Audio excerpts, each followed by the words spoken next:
a little something different, and I really wish I wasn't using my computer for this because the cover is so cute, and I know it's backwards, and I'm sincerely sorry for that.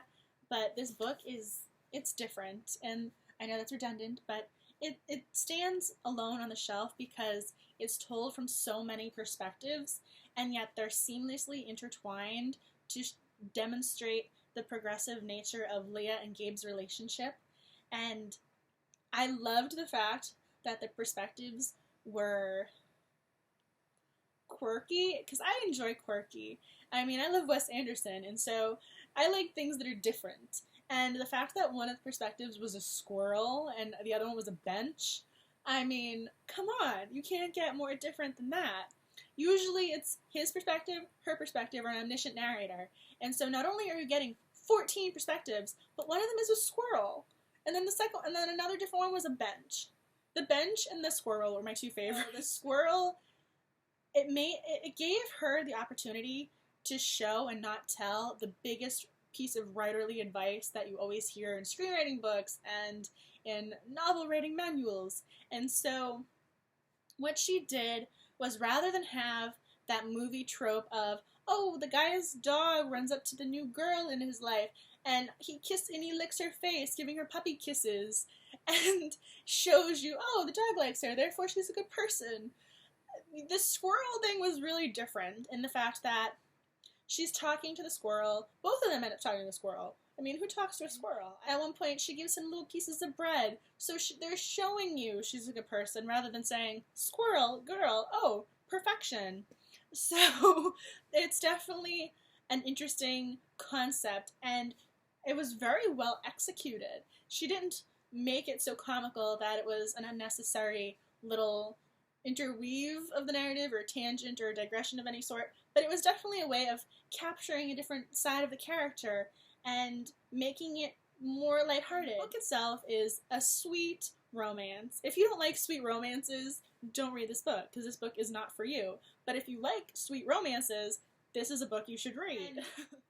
What's really nice about this is it's entertaining in the fact that it's comedic, and there are really quick one-liners that will make you laugh, and if you're in public and you just start laughing, someone better know that it's a funny book, because you'll look crazy otherwise. But it's fun, and having been an undergraduate, I understand the references she makes. The midnight breakfast, every week during finals week there'll be a midnight breakfast, and the residential life that she describes is spot on. So if you're into new adult, I don't categorize this as a YA. Side note, this is a new adult romance. If you like new adult, and you're an undergraduate or you're a high school student going into undergraduate, it's fun and you'll get the references. She does a good job of demonstrating what it's like to be an undergraduate and not really sure about how do you tell if somebody likes you, and if you do like them, what do you do? It's a really nice way of telling a romance story in a different manner, because having everybody else's perspective offers new insight.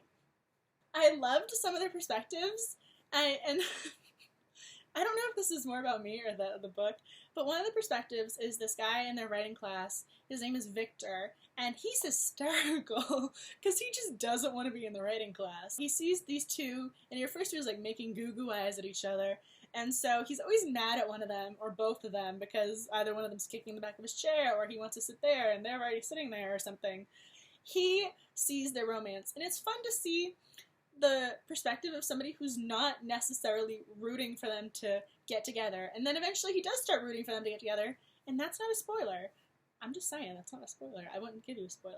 But it's fun to see different perspectives, because if it's just his or her perspective, and it's never his or her perspective, it's a different read. It's fun seeing their creative writing teacher and the waitress and the barista at Starbucks all have this emotional investment in the outcome of them getting together and start dating, because for them it's almost like watching a reality TV show or something, because they see these two people who clearly like each other but are not together. It's great because it's a book that is relatable in that way. You'll see something, you'll be going, oh, they'd be so cute together, and something about that mentality and that perspective really lends itself well to the novel.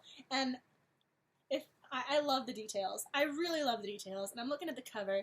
The Chinese food, the little takeout box, and the Starbucks cups. It's a great book, and I think it's perfect. If you're like me, you don't have a date this Valentine's Day, let this book be your date, because it is such a sweet romance. You will really enjoy it.